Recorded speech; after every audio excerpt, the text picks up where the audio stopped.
Hello students, मेरा नाम है माधवी और आप यहाँ पे देख रहे हैं अड्डा 24/7 ऑनलाइन स्कूल। एक ऐसा स्कूल जो कि 24/7 आप सभी के लिए सामने यूट्यूब पे अवेलेबल है। ऐसा स्कूल भी है जहाँ पे चैप्टर का एक्सप्लेनेशन हो रहा है जैसे मैम क्लास में कराती है, और उससे ज़्यादा डिटेल में डिस्क्रिप्शन है, समझाया जा रहा है, डाउट्स को लाइव क्लासेस में क्लियर किया जा रहा है। सो ये आप सभी के लिए बहुत ज़्यादा हेल्पफुल रहेंगे। मैं जो क्लास 10th के बच्चे हैं उनके साथ 2 स्टोरीज अबाउट फ्लाइंग के NCERT सॉल्यूशंस जो बैक क्वेश्चंस हैं उनको सॉल्व कर रही हूँ। 2 stories about flying, story of a seagull and a story of a black aeroplane. मैं ऑलरेडी फर्स्ट पार्ट कर चुकी हूँ, उसके क्वेश्चंस कर चुकी हूँ। सेकेंड पार्ट के मैं फर्स्ट 2 क्वेश्चंस शेयर कर चुकी हूँ आपके साथ। उनके आंसर्स नहीं देखे हैं तो पहले वो दोनों वीडियोस देख लीजिए आप लोग अच्छे से, क्योंकि हम सीधा 3rd क्वेश्चन पे आ रहे हैं। 3rd क्वेश्चन आपके सामने है with the answer.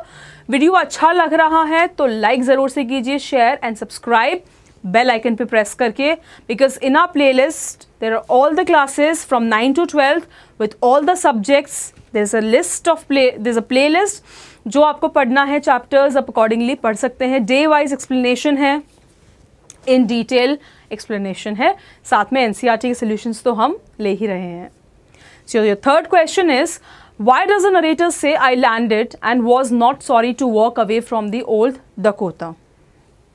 So why does narrator ऐसा क्यों बोलता है? I landed, he landed safely, जो कि हमने लास्ट क्वेश्चन में देखा था, but he was not sorry to walk away from the plane, from that Dakota, जो कि नेम था उसका। The narrator had landed in an unknown place and his compass and radar had stopped functioning in the storm. He was not scared to leave the place unattended and go to the control center to inquire about the mysterious plane which had helped him out of the storm.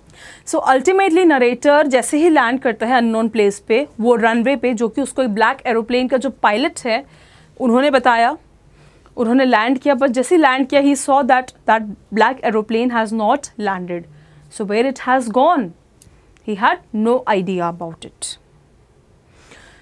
जैसे ही plane land हुआ, he came out of the plane old Dakota and he directly move towards the control room. वहाँ पे उस airport पे control room में जाके, क्योंकि उनका सवाल ये नहीं था कि मेरा प्लेन कैसा है, मेरे पैसेंजर्स कैसे हैं, but he wanted to thank that person, he wanted to thank that pilot जिन्होंने स्टॉर्म के मिडल ऑफ द स्टॉर्म उनकी हेल्प की, उनको रास्ता बताया, बट उन्होंने लैंड ही नहीं किया। तो वो प्लेन ऐसा गया तो गया कहाँ? So he wanted to inquire about it. He was so curious to know about that plane. He was so curious to know about the person who was flying the plane, because he really wanted to thank that person. अगर आज आपकी कोई एकदम आप ऐसी situation की जहाँ की आपकी लाइफ की बात है, वेदर यू विल डाई और whether you will live, and somebody actually saves you, you want to thank that person. It's a very normal feeling, and that was what narrator was actually having, feeling that kind of feeling he was having, that he wanted to genuinely thank that person, but he couldn't, and the reason we will find in the next answer. I hope you have understood the answer number 3 with the question. Question is very clear. We have written a specific answer. 2 long answers here won't help you.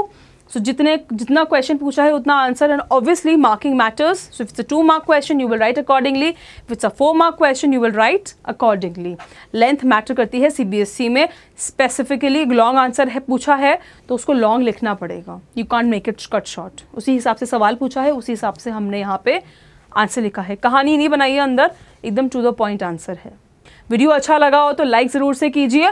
अड्डा 24/7 school का subscription ले लीजिए, आपके लिए बहुत ज़्यादा helpful रहेगा पूरे साल क्लास 10th के लिए। Thank you so much for watching today's class. Have a great day.